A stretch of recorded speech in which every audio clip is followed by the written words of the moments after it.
Welcome, my friends, again. So, today I'm going to now start the solving of questions. If you have not watched the first video in this playlist that talks about all the principles of indices, all the laws that governs indices, it will be difficult to understand how I solve this question. Now, to really go ahead to solve this, I think I should say something. Now, let's begin with the first one. For the first one here, which is 8 to 1 over 3. Now, if you look at this, the power here, this is the base, this is the power. The power is a fraction. So it should be this law here. This law says that whenever we have anything that is raised by a fraction, what should you do? You are going to have it like this, the 3, then the 8, and then 1. And anything raised to power 1 cannot change. It's still the same thing. So I'm going to just simply leave it like this. Now I want to say something again. If you see this now, this can be interpreted as the cube root of 8. The cube root of 8. Now to discuss the cube root now, because very important, for most of them I'll be talking about fractions, something keeps recurring. Let me tell you a principle that your examiners will not want you to note. Especially for square root. For square root. You will just have to write this somewhere and then look at it oftentimes. For square root. Begin with, for which one? When the square root of 2, which number has the square root of 2? Is 4. If you do square root of 4, the answer will be 2. So let me do it in the other way. The square root of 4 is 2. Square root of 9 is 3. The square root of 16 is 4. The square root of 25 is 5. The square root of 36 is 6. Square root of 49 is 7.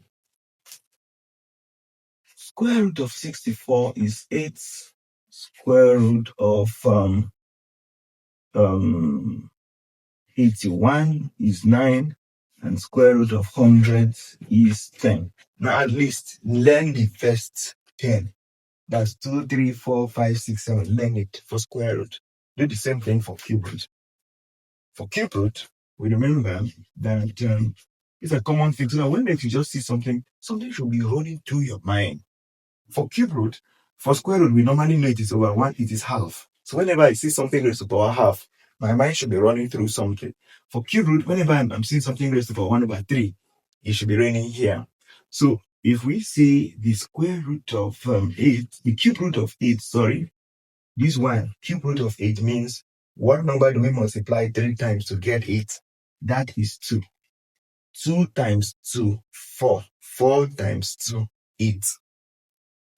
Do the same thing for if it is 3, it should be 27. That is 3 by 3 by 3. Do the same thing for 64. That is cube root of 64. 3 here. That is 4 by 4, 16 by 4. That will give you 64. If you do 5 times 5, 25 by 5, that's 125. So cube root of 125, this one is going to give you 5. Good. Okay. So run it through like this till you get to 10. Do the same thing for both square root and cube root and review them from time to time. Let's come back to our question. When something is raised as a fraction, take the denominator as a root and then the numerator as a product. But I wouldn't have put that one here because I already know that anything raised to power 1 is that thing itself. So this thing means the cube root of 8. What's the cube root of 8? Is 2. So the answer to this question was simply 2. Nothing much. Simple. Take the next question 5. Let's do question 3 and then question 5 and then we'll run other ones. Question 3 says 27 raised to power 1 over 3. You can pause and try. What does this mean? This means square root of 27. Cube root, of 27 because of this 3. Raised to power 1 is still the same number. And cube root of 27 is how many? Is 3. So the answer to that question is 3. Look at question 5. 9 to the power half. For 9 to the power half, since it's 2 that is there, is 2 roots, that is square root. So it's going to be 9. And the square root of 9 is 3. So you see that question 1, 3, and 5 have a similar pattern. Now let's go to question 2 and 4, and then we call it off for this first module of question solving under indices. All right. So for the next part there, that is question 2. Question 2 says 2a square times 4a cube. Let's simplify or let's evaluate. Now watch something here. Whenever there is no number written in between, I told you, it means there's an invisible multiplication. So this can be 2 times a square times 4 times a cube. Because there's a multiplication sign too here. Multiplication sign here. We have expanded. What does that mean? That means something.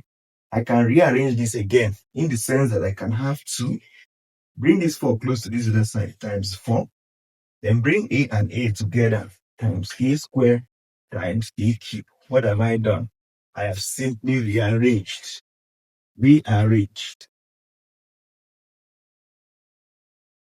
Now what becomes of this?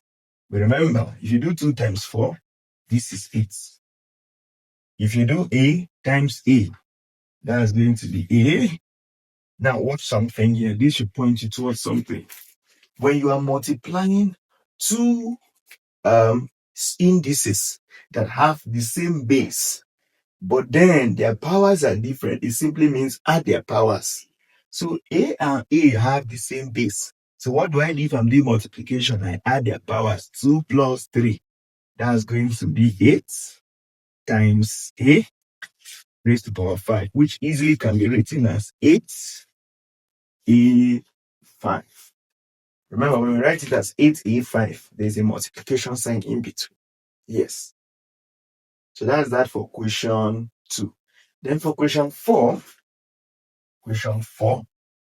what becomes of question 4 is going to be, let me write question 4 again. Question 4 reads as 3 half times 3 over 2. Now, which particular theory or which particular of the laws do you think we hold here? These two numbers have the same base, but their powers are what we are going to work on when doing multiplication. Come to this first rule. Remember, b in this case could either be anything. B can be a whole number, b can be a fraction. That is dependent. So what do? You bring their base together, but you do what to their powers? You add it. So you're going to have something that looks like this. 3 raised to power half plus 3 over 2. Okay? Now let's work that fraction. If you have half plus 3 over 2, what does that become? Numbers that have the same denominator, consider the LCM as the same. The LCM is 2. So do 2 divided by 2 is 1 times 1, 1 plus. I'll dedicate a video just to calculate or just to work with fractions. So for 2 divided by 2 is 1 times 3 is 3. This is 4 over 2. And 4 divided by 2 is 2. So simple, when you do half plus 3 over 2, we are going to have 3 raised to power 2. So that is it. So I really hope you have been able to attempt or you have followed me in solving these questions again. If you have any confusion whatsoever, leave the confusion in the comments. I will answer it for you. Until then, see you next time. Subscribe and follow for more. Bye.